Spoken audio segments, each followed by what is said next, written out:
Hello student, कैसे हो आप सब लोग। आशा करता हूँ कि आप सब लोग अच्छे होंगे और मस्त होंगे।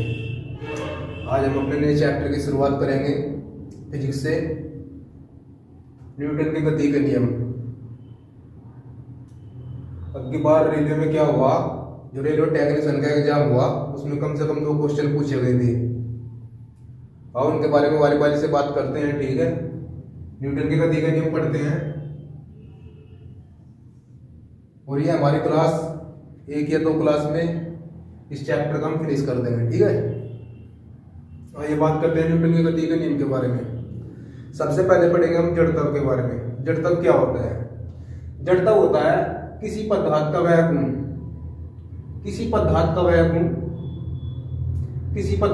गुण जिसके कारण वह पदार्थ अपनी अवस्था या परिवर्तन का विरोध करता हो, अवस्था या परिवर्तन का विरोध करता हो, अर्थात स्थिर है या स्थिर रहना चाहता है, अर्थात स्थिर है या स्थिर रहना चाहता है, और गति में है या गति में रहना चाहता है, वो क्या होता है? जड़त्व कहलाता है। ठीक है, ये हमारी क्या हुई? जड़त्व की परिभाषा। अगर मान लें कि बात करी जाए गति के जड़त्व के बारे में, अगर किसी भी वस्तु में गति होगी तो हमारा क्या होगा? वो गति का जड़त्व होगा। अगर मान लें कि मेरे पास गति के जड़त्व के बारे में बात करूं मैं, जब वस्तु गति में होगी तो क्या होगा? तो अगर वस्तु गति में होगी तो क्या होगा? तो गति का जड़त्व। ठीक है, अगर वस्तु विराम अवस्था में है, अगर वस्तु की बात करें, हम विराम का जड़त्व के बारे में बात करें, अगर वस्तु स्थिर अवस्था में है तो कौन सा जड़त्व होगा? बोलो, कौन सा जड़त्व होगा? तो विराम का जड़त्व। गति का जड़त्व कब क्या होगा? जिस टाइम जब वस्तु गति में होगी तो गति का जड़त्व होगा। विराम का जड़त्व कब होगा? जब वस्तु स्थिर अवस्था में होगी। ठीक है,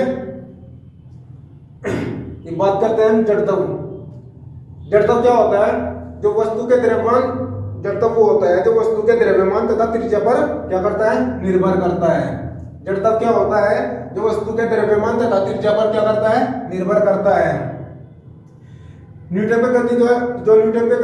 के गति का नियम है, उसका प्रकाशन कब छपा था? 1687 ईस्वी में। कब छपा था? 1687 ईस्वी में छपा था।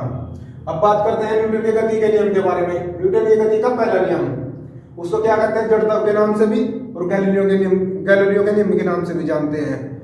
न्यूटन के पहले नियम को किसके नाम से जानते हैं? जड़त्व के नियम। गैलीलियो के नियम के नाम से भी न्यूटन के पहले नियम को जानते हैं। ठीक है, अब बात करते हैं न्यूटन के गति के पहले नियम के बारे में। क्या क्या होता है? अगर मान लीजिए कोई भी गाड़ी है, अगर वो अपनी स्पीड पे चल रही, अगर उसमें ड्राइवर उसका अचानक ब्रेक लगा दे, अगर कोई गाड़ी है वो अपनी स्पीड पे चल रही है और ड्राइवर उसका अचानक ब्रेक लगा दे तो क्या होगा? तो जो यात्री है वे क्या होंगे? आगे की ओर झुकेंगे। ब्रेक लगने पर क्या होगा? तो यात्री का आगे की ओर झुकना। क्या है? चलती हुई बस में क्या होता है? चलती हुई बस में अगर ब्रेक लग गया तो यात्री क्या होंगे? आगे की ओर झुकेंगे। तो उसमें कौन सा नियम होगा? तो न्यूटन की गति का पहला नियम होगा। ठीक है, अब बात करते हैं, अगर मान लें कि गाड़ी खड़ी है, अगर गाड़ी खड़ी है और ड्राइवर उसको अचानक से कोई मतलब कि हम ड्राइवर के गाड़ी के अंदर खड़े हैं और गाड़ी अचानक से चल पड़े तो क्या होगा? तो यात्री का क्या होगा? पीछे की ओर धक्का लगेगा। यात्री का क्या होगा? पीछे की ओर धक्का लगेगा। तो उसमें भी कौन सा नियम होगा? न्यूटन की गति का पहला नियम। ठीक है, पहले एग्जांपल मैंने क्या दिया आपसे? अगर मान ली कि गाड़ी चल रही है, अगर ड्राइवर अचानक से ब्रेक लगा दे तो यात्री क्या होंगे? आगे की ओर झुकेंगे। तो उसमें कौन सा नियम होगा? न्यूटन की गति का पहला नियम। और गाड़ी की बात करें, अगर गाड़ी खड़ी है और उसमें यात्री भी खड़े हैं गाड़ी के अंदर और गाड़ी अचानक से चल पड़े तो यात्री का क्या होगा? पीछे की ओर धक्का। अगर यात्री आगे की ओर भी धक्का और पीछे की ओर भी धक्का तो दोनों में क्या होगा? तो न्यूटन की गति का पहला नियम होगा। ठीक है, अगर मान लीजिए बात करें, दरी को छड़ी से पीटने पर धूल कणों का निकलना क्या कहलाएगा? न्यूटन की गति का पहला नियम। दरी का छड़ी से पीटने पर धूल कणों का गिरना क्या कहलाएगा? न्यूटन की गति का पहला नियम। ये मैंने क्या लिखा एग्जांपल में? रुकी हुई बस अचानक चल पड़ने पर कौन सा नियम होगा? पहला नियम। बात करें हम पौधों पौधों की टहनियों को हिलाने से फूल पत्तों का गिरना क्या कहलाएगा? न्यूटन की गति का पहला नियम। अगर मान लें कि हम पेड़ पौधे हैं, अगर हम उनको हिला दें और वहां से क्या होगा, वे जो पत्ते हैं उनके, वे पत्ते नीचे गिरेंगे तो वो कौन से नियम को प्रभावित करेंगे? न्यूटन की गति के पहले नियम को। कौन से को? न्यूटन की गति के पहले नियम को। अगर मान लीजिए सिक्का है, कोई गिलास है, अगर कोई गिलास है उसके ऊपर मैंने एक पेपर रख रखा है, अगर आप कोई गिलास है उसके ऊपर आपने कोई पेपर रख दिया है, पेपर रखने के उस पेपर के ऊपर आपने कोई सिक्का रख रखा है, मतलब कि क्या है, आपके पास कोई गिलास है, आपने उसके ऊपर कोई पेपर रख रखा है, उसके पेपर के ऊपर क्या कर रखा आपने? एक सिक्का रख रखा। अगर मतलब कि आपने वो पेपर हटा दिया और वो सिक्का गिलास के अंदर गिरेगा तो क्या होगा?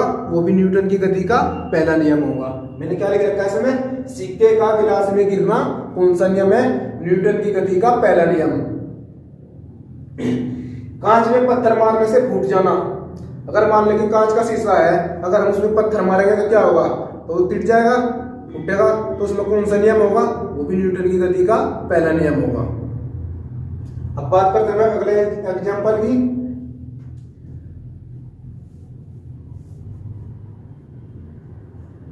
सातवां एग्जांपल है मेरे क्या? गोली मारने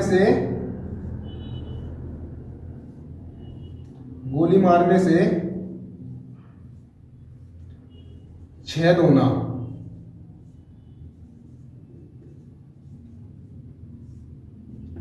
ये भी किसको दर्शाएगा? न्यूटन की गति के पहले नियम को। अगर गोली मारने से छेद होना न्यूटन की कौन से नियम को दर्शाएगा? न्यूटन की गति के पहले नियम को दर्शाएगा।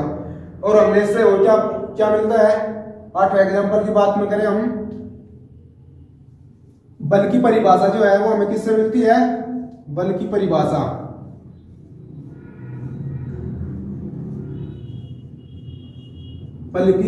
भी हमें न्यूटन के गति के पहले नियम से मिलती है। किससे मिलती है? न्यूटन के गति के पहले नियम से। आओ एक बार रिवीजन कर ले। मैंने बताया आपसे जड़त्व। जड़त्व क्या होता है? किसी पदार्थ का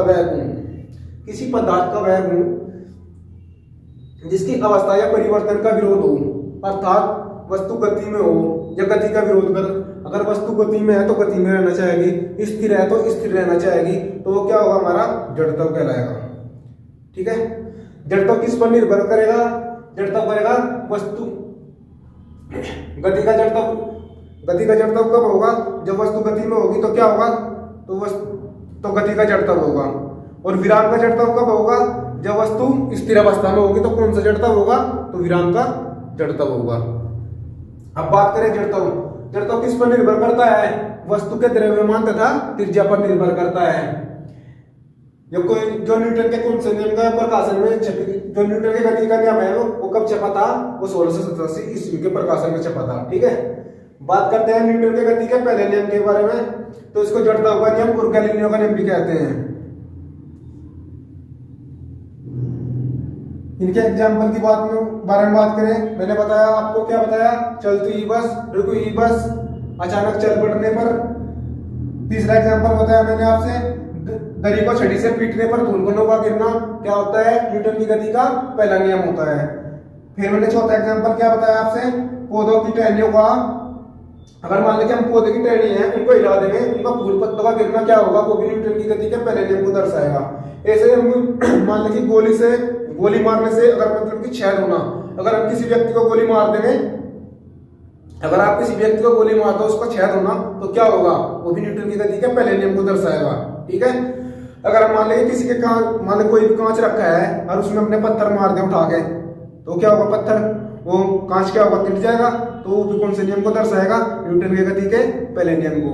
आशा करता हूं कि आप लोगों ने न्यूटन की गति का पहला नियम याद हो गया होगा। ठीक है। उतारो इसको जल्दी से जल्दी।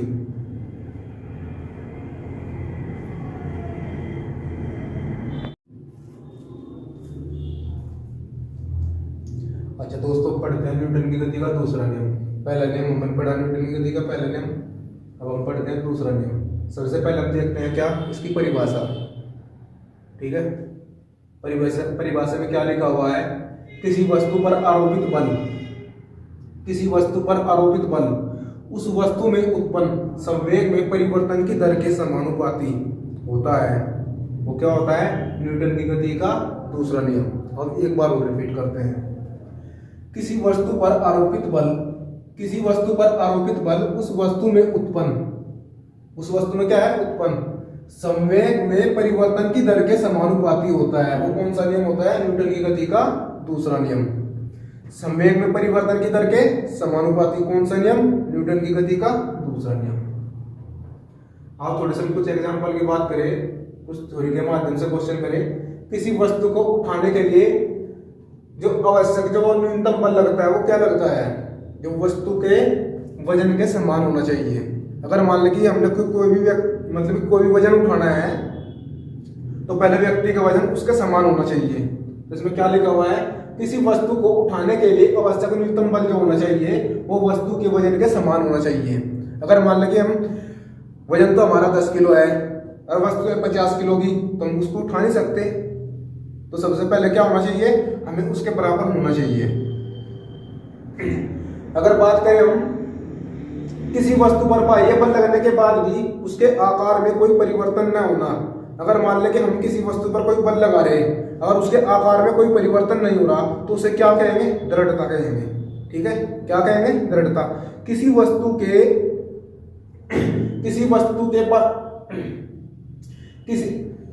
पर बाह्य बल लगने के बाद भी उसके आकार में अगर कोई परिवर्तन नहीं होगा तो क्या होगा? दृढ़ता कहलाएगा। ठीक है, अगर मान लें कि जब बल विपरीत दिशा में लगेगा तो दिशाओं के बीच का कोण कितना होगा? जब बल जो है विपरीत दिशा में लगेगा तो दिशाओं के बीच का कोण कितना होगा? 180 डिग्री होगा। अगर बल विपरीत दिशा में लगेगा तो दिशाओं के बीच का कोण 180 डिग्री। अगर बल समान दिशा में लगेगा तो दिशाओं के बीच का कोण कितना होगा? 0 डिग्री। कितना होगा? 0 डिग्री या 0 डिग्री। ठीक, एक बात करें हम न्यूटन के गति के दूसरे नियम के एग्जाम्पल के बारे में बात। अगर मान लें कि जो टेनिस की गेंद है,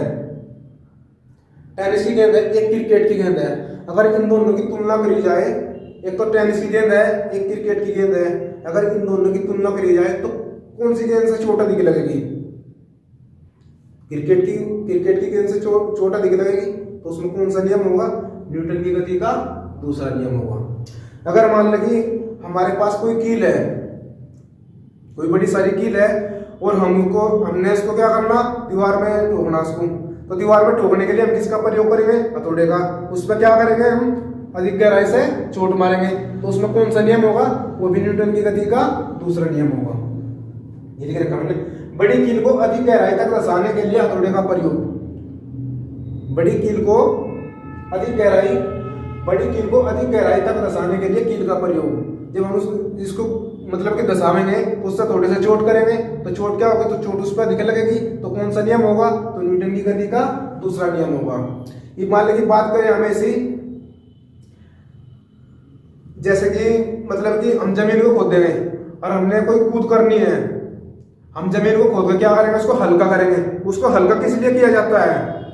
कि ताकि हमें चोट कम लगे। कितनी लगे? कम लगे। जब हम जमीन को खोद देंगे और जमीन को खोदने पर क्या होगा? मिट्टी जो हो जाएगी वो भुरभुरी हो जाएगी, और भुरभुरी होने के बाद में क्या होगा? उस पर क्या होगा? चोट जो है वो कम लगेगी। तो उसमें कौन सा नियम होगा? न्यूटन की गति का दूसरा नियम होगा। ऐसे बात करें हम बल के सूत्र की। बल का सूत्र जो हमें किससे प्राप्त होता है? बल का सूत्र भी हमें न्यूटन की गति के दूसरे नियम से प्राप्त होता है।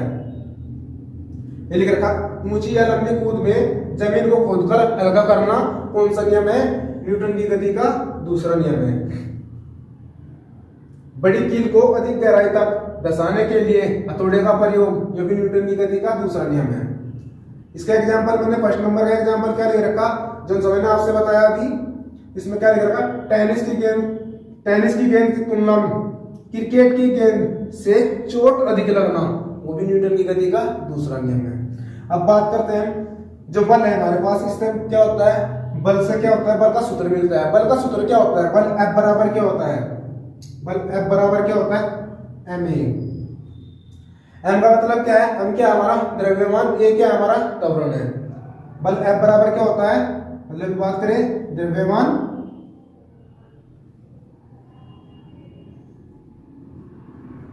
गुणा त्वरण।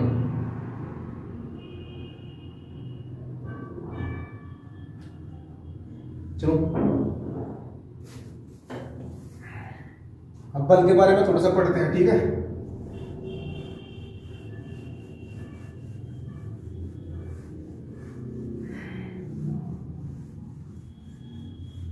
देखो दोस्तों, अगर बल के बारे में बात करी जाए, जो हमें बल है, बल का जो सूत्र है, पहले सबसे पहली बात तो मैंने क्या बताया था आपसे, बल की परिभाषा न्यूटन के पहले नियम से, बल का सूत्र न्यूटन के दूसरे नियम से, ठीक। बल का जो सूत्र हमें प्राप्त, बल का सूत्र क्या होता है भाई, बल का सूत्र, बल का सूत्र मतलब F बराबर क्या होता है, एम ए। एम क्या हुआ मेरे पास, द्रव्यमान, द्रव्यमान। ये क्या है मेरे पास, त्वरण। ये क्या हुआ, त्वरण हुआ। तो बल F बराबर क्या हुआ, द्रव्यमान गुणा त्वरण। इससे हमारे न्यूमेरिकल के क्वेश्चन ये बनेंगे, इसलिए हमारे सूत्र याद होना चाहिए। हम बात करें बल का एसआई मात्रक क्या होता है, एसआई मात्रक,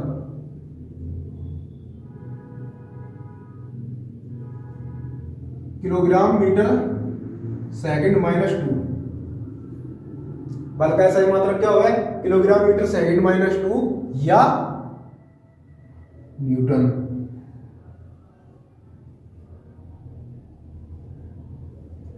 बल का एसआई मात्रक मैंने क्या बताया, किलोग्राम मीटर सेकंड माइनस 2 या न्यूटन। अगर बात करें इसका सीजीएस मात्रक की,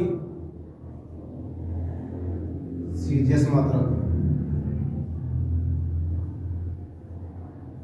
अगर बल के सीजीएस मात्रक की बात करें क्या है, gram kilogram metre second minus 2। बल का जो सीजीएस मात्रक क्या होता है, वो होता है क्या, डाइन।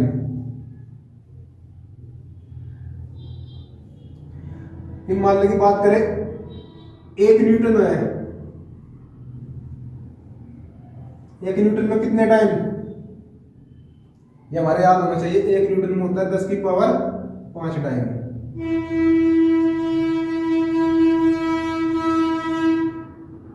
एक न्यूटन में कितने टाइम, 10 की पावर 5 टाइम, ठीक है दोस्तों। ये हमने कौन सा नियम पढ़ा, न्यूटन की गति का दूसरा नियम है। और वो जो बल है उसके बारे में जो न्यूमेरिकल बनेंगे, वे हम बल वाले चैप्टर में, मतलब कि ऊर्जा फोर्स जो चैप्टर पढ़ाएंगे उसके बारे में वो जब बात करेंगे। हमें पढ़ा न्यूटन की गति का दूसरा नियम, अब हम पढ़ते हैं न्यूटन की गति का तीसरा नियम।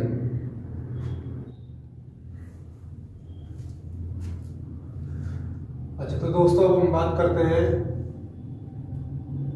न्यूटन का तीसरा नियम, मतलब कि न्यूटन की गति का तीसरा नियम।